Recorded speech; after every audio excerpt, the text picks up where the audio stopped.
Bueno, continuando con nuestro programa, me es muy grato presentar a nuestro siguiente ponente, que es el doctor Julio César Ballesteros del Olmo.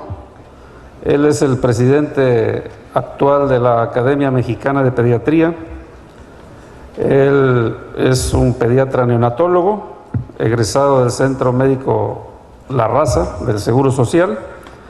Además es maestro en Ciencias de la Salud y Epidemiología Clínica, y durante 30 años ha laborado en el Instituto Mexicano del Seguro Social en el Centro Médico La Raza, en la Unidad de Cuidados Intensivos Neonatales.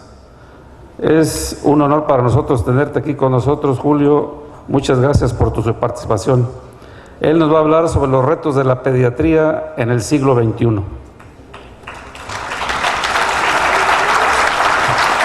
Un honor estar presente en este 45 aniversario y mi agradecimiento a mi amigo José Luis García Galaviz por la invitación a nombre de la Academia Mexicana de Pediatría, órgano asesor de la Secretaría de Salud.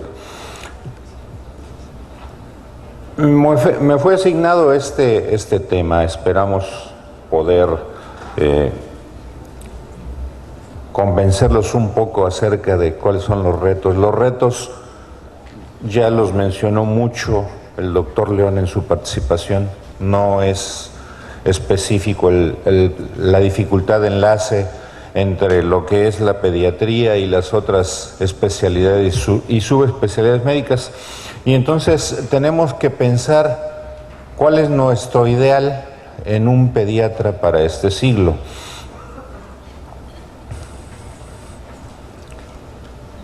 Nosotros queremos como médicos principalmente una formación integral. El doctor Kelly ya mencionó un poco acerca de los problemas que vamos a enfrentar en este siglo, no por la falta de nacimientos. Los niños van a seguir naciendo inexorablemente, va a haber necesidad de pediatras inexorablemente. El problema es que en todas las sociedades convulsas, México vive en una sociedad convulsa hoy, una sociedad enferma.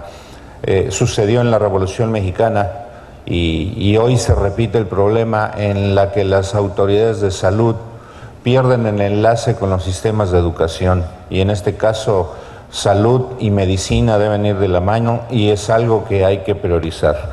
Y para esto debemos formar integralmente a nuestros médicos, debemos revisar cuál es la formación actual y ver cuáles son las propuestas de solución, teniendo en mente que los objetivos fundamentales de la educación médica han sido y serán mantener la salud, procurar el alivio de los pacientes, curar en su caso las enfermedades, evitar que los pacientes mueran. Nosotros como estudiantes y como médicos nos formamos para evitar que los pacientes fallezcan, y a veces llegamos al inexorable sitio de seguir haciendo cuando ya no es factible, y no comprendemos que debemos ayudar a los pacientes a transitar a una muerte digna. Cuando nosotros logramos todos estos aspectos, estamos entrando al área de ser profesionales de la medicina. Y para esto hay elementos que pasan por alto en la educación de los médicos. Es que esto no se aprende en los hospitales, se aprende en casa, se aprende en familia, y lo debemos traer muy bien cimentado y reforzado por nuestros maestros. El respeto a los pacientes es fundamental. Ponerse en los zapatos de nuestros pacientes para entenderlos, comprenderlos, saber qué quieren decir, qué quieren expresar, qué es lo que les duele, es importantísimo. De ahí que yo considero que los pediatras tenemos una sensibilidad especial, y sobre todo los neonatólogos, para entender a los pacientes. Debemos ser compasivos. Si no tenemos compasión por el que sufre, no podemos ser médicos, simple y sencillamente. Honestos al hablar con la verdad, siempre explicando lo que debe ser con nuestros pacientes. Íntegros, intachables, ayudar a quien lo necesita en toda circunstancia, para hacer un ejercicio de excelencia profesional. Ya lo mencionó el doctor León, en muchos aspectos. Nuestra idea de la formación integral es no hacer de la educación un momento puntual en el que el médico termina de hacer una carrera y muchas veces se desentiende de otras cosas por la necesidad de trabajar. Termina de hacer una residencia, hace una tesis como un trámite burocrático y piensa concursar para otras áreas. No debe ser un momento formativo, definitivamente, pensando en que la educación médica es un proceso continuo, un proceso para toda la vida, y tendiendo a desarrollar siempre los aspectos que van más allá de lo cognitivo, de la inteligencia, del atesoramiento de conocimientos, desarrollar las fortalezas del ser humano en los aspectos, en toda la gama de aspectos en los cuales nosotros podemos atesorar muchos conocimientos: el aspecto ético, intelectual, espiritual, área afectiva, comunicación, etcétera, que van a servir para que el médico haga una actuación equilibrada. No queremos entonces médicos enciclopédicos con títulos nobiliarios. Queremos médicos que sean racionales, que hagan uso de esa inteligencia para poder hacer un enlace con sus valores, que comprendan lo que es la sociedad en la que están viviendo, de tal manera que tengan una evaluación contextual amplia y que no vaya solamente idealizada a las cuatro paredes que representa un hospital, porque desafortunadamente así se forman de manera irreflexiva. Y pensar siempre en ser seres útiles a su entorno, a su familia, a su sociedad, al ambiente en el que viven, sin dañarlo, para de esta manera no solamente piensen en tener y saber y atesorar cosas que van y vienen, pero el ser humano integral está ahí y se queda así para siempre.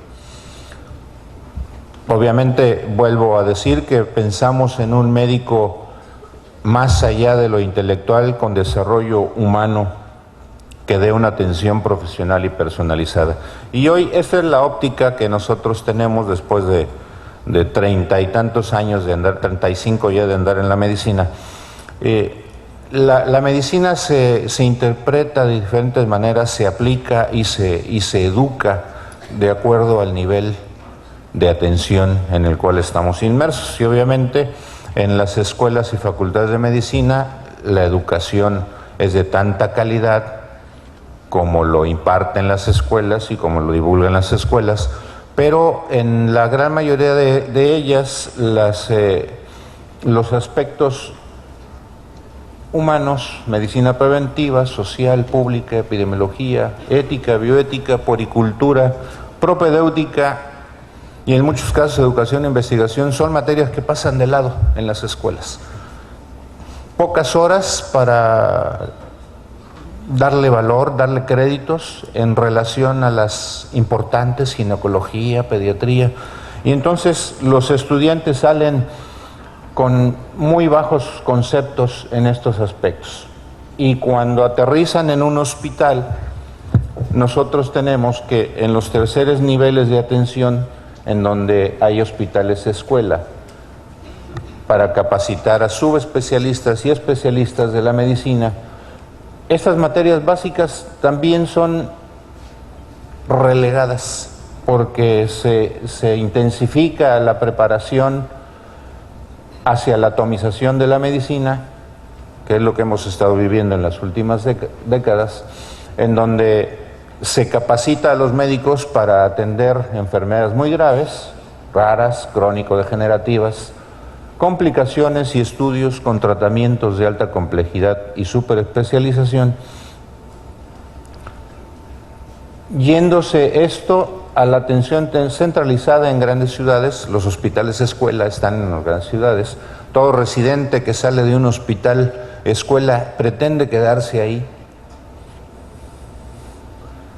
Y la aplicación de este tipo de medicina sin estas bases lleva a la deshumanización del ejercicio médico, a hacer medicina curativa y defensiva, sobre todo cuando entran al quite los seguros de gastos médicos, cuando entran al quite las demandas médicas y cuando se hace mala medicina preventiva. Y obviamente el primero y el segundo nivel de atención están relegados en cierta medida. Hay mala preparación de los profesores, porque obviamente no se da la misma preparación que aquí para profesores y para estudiantes. Siguen las materias básicas relegadas. Y algo que al sistema de salud se le olvidó a nivel institucional, médicos generales y familiares, incluso hay una residencia de medicina familiar subutilizada, en donde hay muy mala capacitación en pediatría y por supuesto genera problemas. ¿Por qué? Porque los médicos familiares generales habitualmente abordan al niño en la consulta de primera vez tranquilamente en el 70% de los casos, y de su pericia, su experiencia, su conocimiento, depende una buena canalización al pediatra o al servicio correspondiente. Entonces, la mala preparación puede generar mala experiencia y una deficiente capacitación que nos provocan incremento de la incertidumbre, que es el miedo a no saber. Y generalmente los que atesoran conocimiento en los hospitales escuelas son gente que se hacen ciegos y sordos para escuchar la opinión de los familiares, de los médicos, no informan con la verdad. El canal de comunicación siempre debe ser elemental para hablar con los pacientes, con los jefes, con los pares, con los subordinados, y a veces no comprendemos que esto es fundamental. Y esto es fundamental para la decisión más importante que toma el médico todos los días, que es la toma de decisión ante el paciente, el saber qué es lo que vamos a hacer en todos los sentidos. Y cuando nosotros tenemos falta de certeza, porque no tenemos el conocimiento perfectamente sustentado, vamos a cometer errores en la toma de decisiones. Las mejores decisiones es cuando se dan los dominios de la incertidumbre. Nosotros nos vamos a estudiar, a capacitarnos, a aprender sobre lo que tiene el paciente para discutirlo con los pares y poder tomar una buena decisión, aplicando con certeza lo que nosotros hemos aprendido. La buena decisión depende de las opciones terapéuticas que tengan, diagnósticas, del conocimiento de los riesgos y beneficios. Y cuando nosotros tomamos una decisión, debemos saber para quién es la decisión, a quién beneficia. A nosotros, como médicos, beneficia al paciente, a los familiares, al hospital, al sistema de salud. Entonces, debemos modificar nuestra conducta como médicos y sobre todo como médicos pediatras. Yo soy pediatra y siento un orgullo especial por ser médico y tener la oportunidad de dar estas charlas encaminadas a modificar conductas. Nosotros como médicos protagónicos de la medicina en familia, en sociedad, tenemos esa asignación y nos dedicamos a estos aspectos que son fundamentales, a procurar la salud, combatir la enfermedad, evitar el sufrimiento, favorecer la muerte digna, a educar a otros médicos de manera similar, a que hagan un ejercicio humano de la medicina, aplicando la ética profesional, aprender a comunicar. Y entonces, cuando nosotros como médicos dejamos de hacer esto, esta no la comentamos, ya se comentó algo un poco de esto, entramos al problema del médico broncémico. El médico broncémico es una enfermedad que se ve en los hospitales, en cualquier hospital hay médicos broncémicos. El médico broncémico es un enfermo que no informa,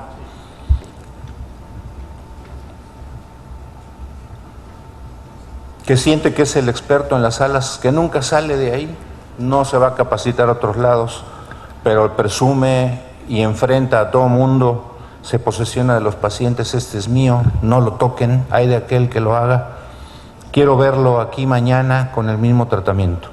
Entonces, no pide ni escucha opiniones, agrede, miente, culpa y se enfrenta a todo el mundo, crea conflictos en los equipos médicos y no tiene equipo con nadie.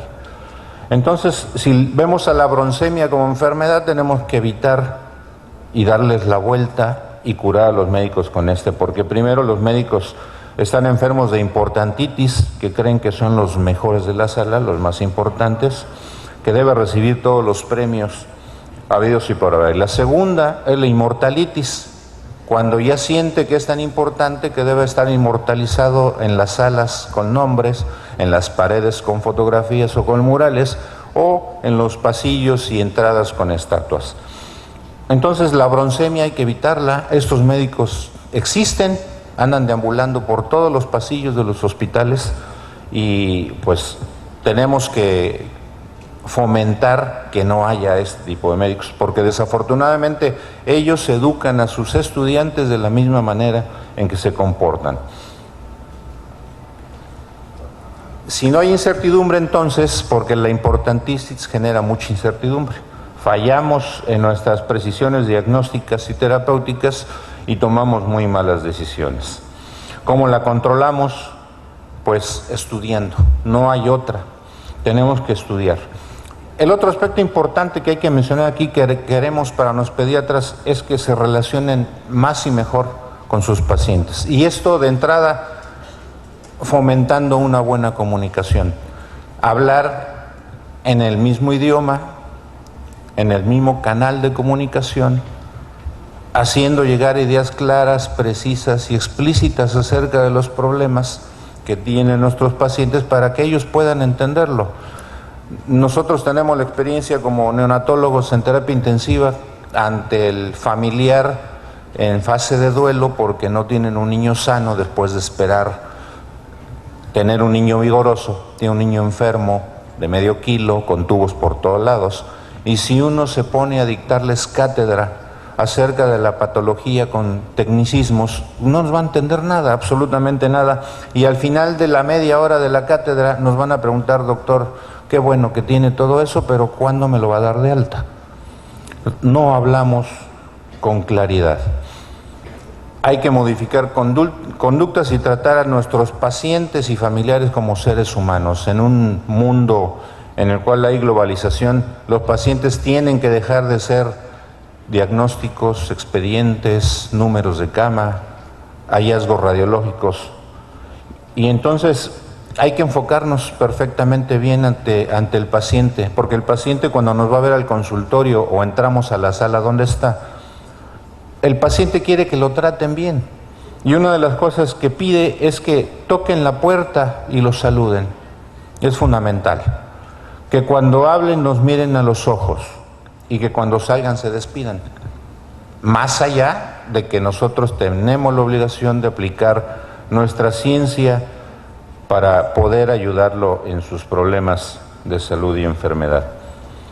Ya nos comentó el doctor León mucho de estos problemas. Los problemas básicamente es una falta de conexión entre los terceros niveles y alta especialización con los segundos niveles y los primeros niveles de atención, fomentados tal vez por una rivalidad que existe franca en los terceros niveles. Lo vemos, por ejemplo, en pediatría. En pediatría existe rivalidad por ser los mejores en los mejores hospitales escuela del país. Y esto da condiciones muy especiales en el desarrollo y formación de los estudiantes. No hay indicadores adecuados que nos digan, y si los hay, los vamos a ver ahorita, que nos digan dónde hace falta qué tipo de especialistas o subespecialistas para que ellos no se engolosinen con las troncales y tengan otras opciones que favorezcan a la población. Se valora poco a la medicina general y las especialidades y subespecialidades se saturan. Hay un sistema fragmentado del conocimiento, por lo que les decía, pérdida de eficiencia y calidad en la educación. Hay dificultades para enfrentar los objetivos sanitarios y por eso se fracasa en lo que es la lactancia materna, en la prevención de la muerte materna, y Todo esto nos lleva a insatisfacción de los que queremos hacer que la página dé una vuelta adecuada. Queremos profesionales éticos, humanistas y expertos, pero también hay desorganización de los equipos de salud para el primer nivel de atención y escasez de médicos en zonas rurales que están subatendidas. Incluso hoy alguien sugiere por ahí que la educación o la formación del médico en lo que se refiere al servicio social debe cambiar un poco y la asignación de empleos debe incrementarse en las zonas rurales y comunitarias con salarios dignos para que los médicos egresados de una carrera de medicina tengan la oportunidad de ir a trabajar a esos lugares, adquirir experiencia profesional e ir enseñando a los nuevos estudiantes en servicio social. Y fomentar el interés para que los estudiantes vayan a los ambientes comunitarios, que conozcan su entorno social, es fundamental para que la imagen de estar en un hospital de alta tecnificación cambie un poco. Pero los cambios tienen que darse no solamente en los muchachos. El proceso educativo está dado por los profesores, los muchachos y las escuelas, los directores. Todos deben tener una actitud propositiva. El trabajo en equipo, con liderazgo y aprovechamiento de la tecnología son cosas fundamentales, y el desarrollo del ser humano igual.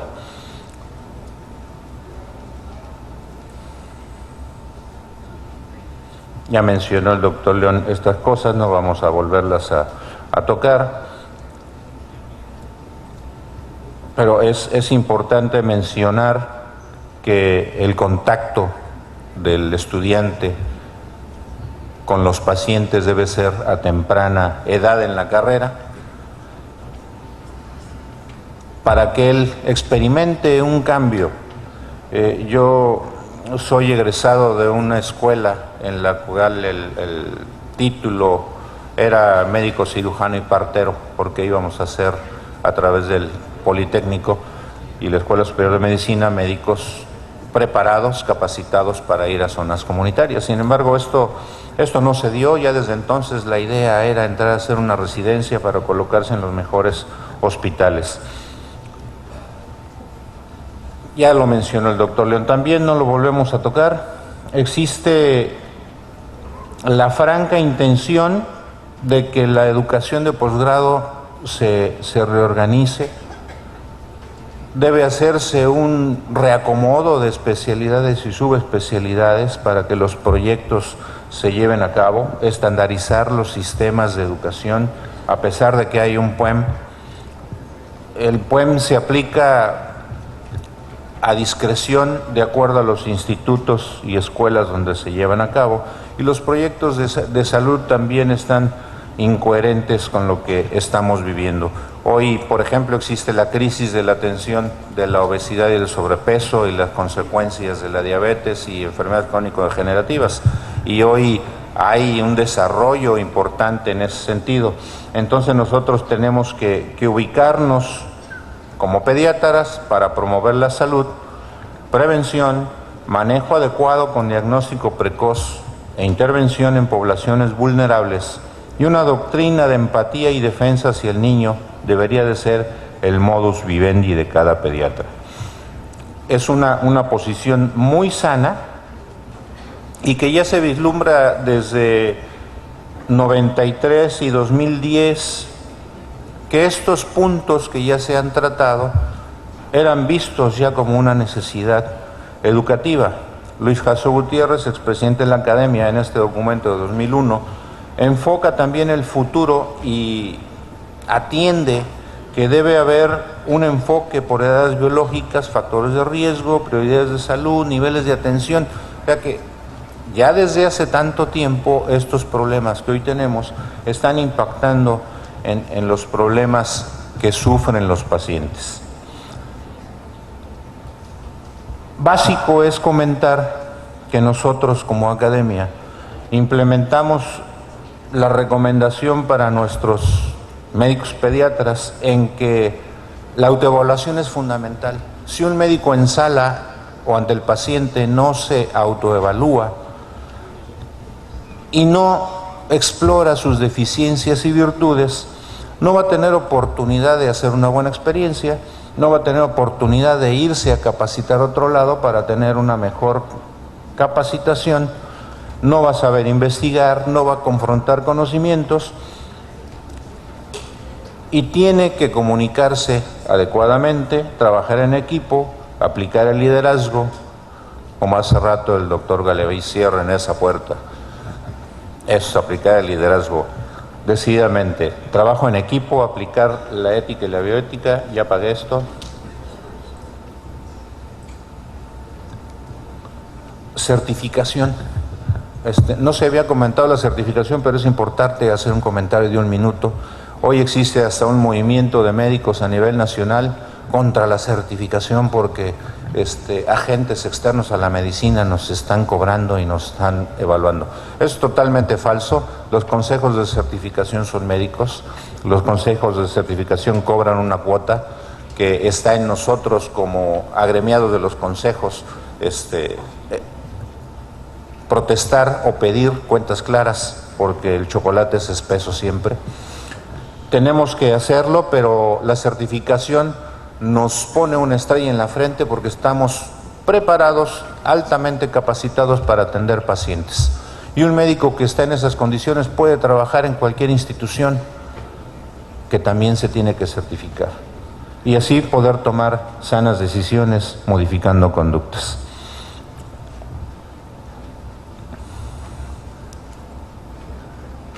Eso es fundamental para el pediatra y todo médico.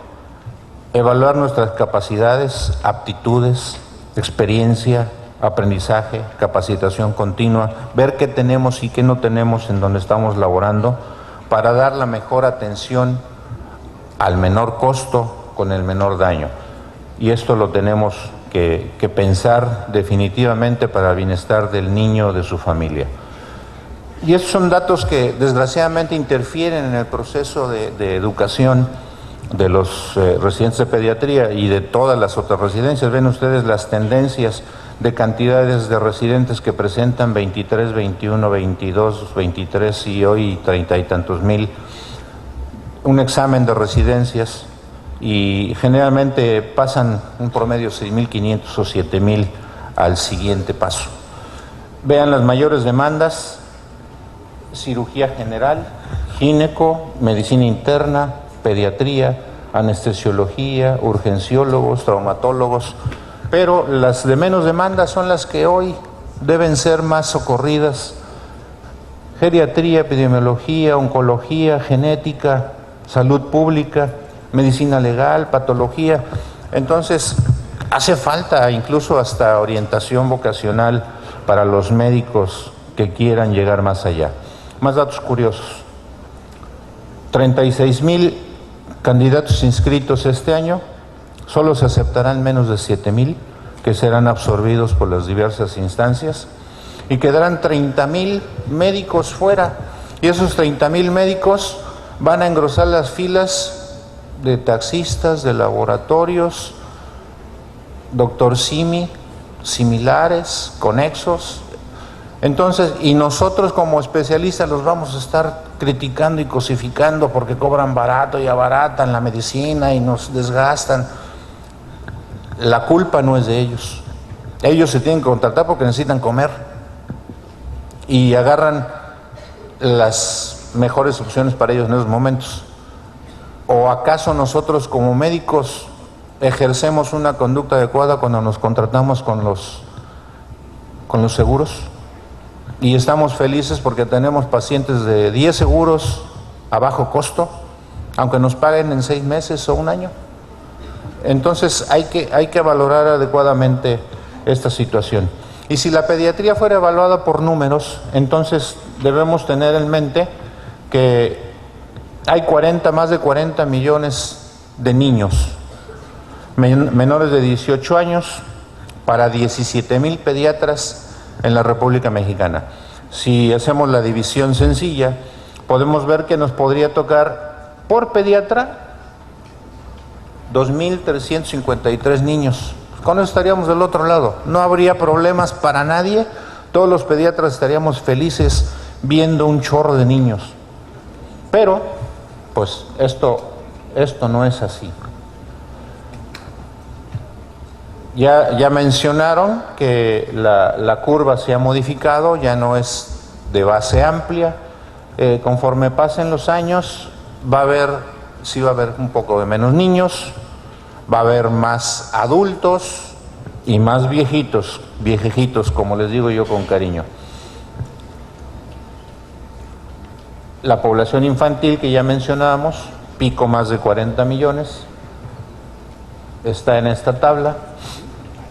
Y en el futuro esto es lo que vamos a ver, más viejitos, se necesitan muchos geriatras, vamos a seguir necesitando pediatras, neonatólogos, se necesitan muy buenos ginecobstetras que impidan la mortalidad. Y más datos. Población mexicana, 120 millones, un quinto es muy pobre y con hambre, son 24 millones. 40 millones menores de 18, 5.1 millones con pobreza extrema,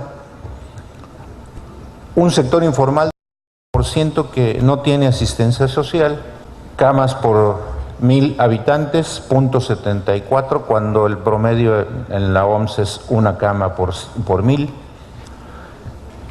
66 hospitales dan el primer año de medicina, hay 93 escuelas registradas en la ANFEM, hay más de 100 escuelas de medicina, 78 especialidades y subespecialidades médicas registradas en la Universidad Nacional Autónoma de México.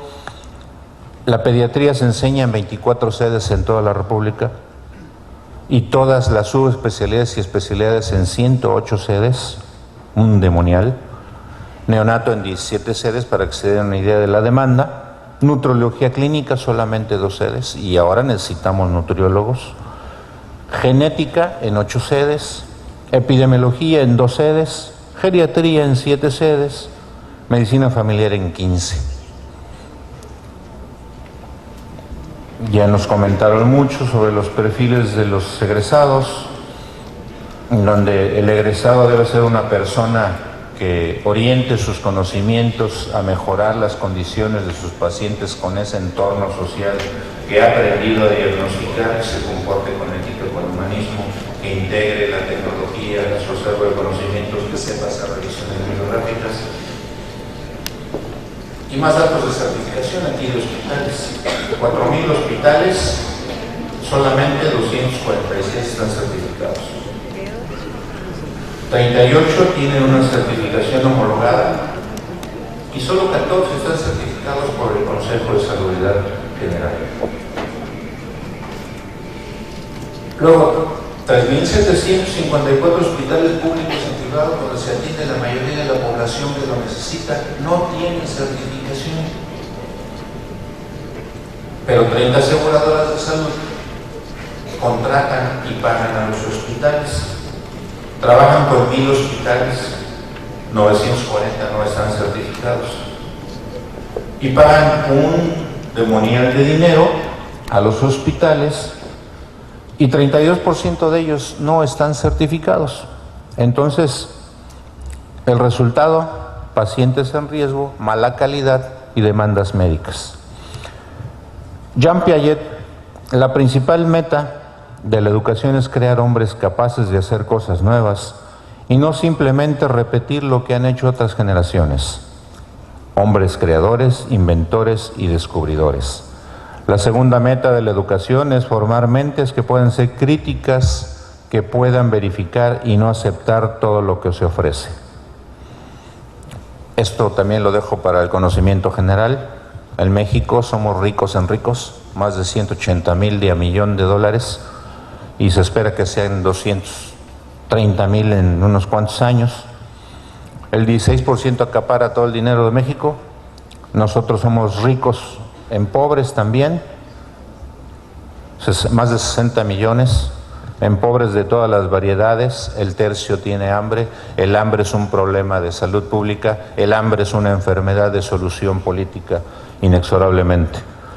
Existen conductas del gobierno federal, aquí tenemos una que sabemos que no va a dar resultado, la desnutrición no se ha curado con eso, pero es una postura en la cual hay la intención de tratar de mejorar la salud de los mexicanos, no es el total de los mexicanos que están hambrientos, no es la totalidad de los pobres, es un porcentaje, pero en ellos se está incidiendo con este propósito, tratarlos de mejorar en varios aspectos en su pobreza.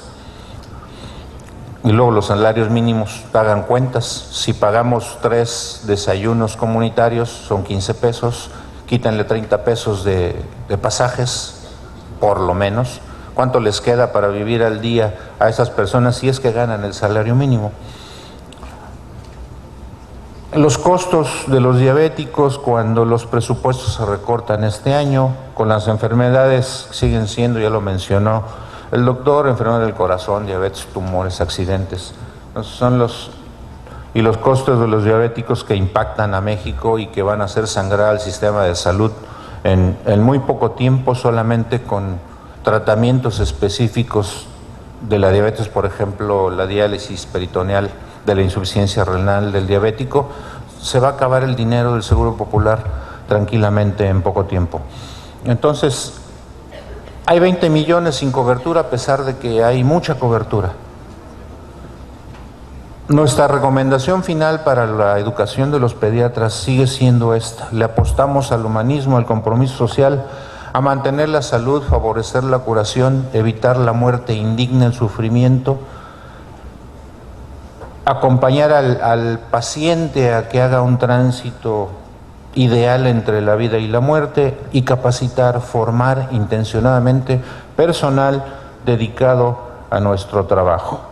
Con estas mismas palabras y acciones que ya comenté hace rato, para que nosotros tengamos conciencia de lo que estamos haciendo, el mejor pediatra de este siglo va a ser aquel que pueda desempeñar todas estas acciones sumadas a su mejor capacitación en pediatría. Muchas gracias.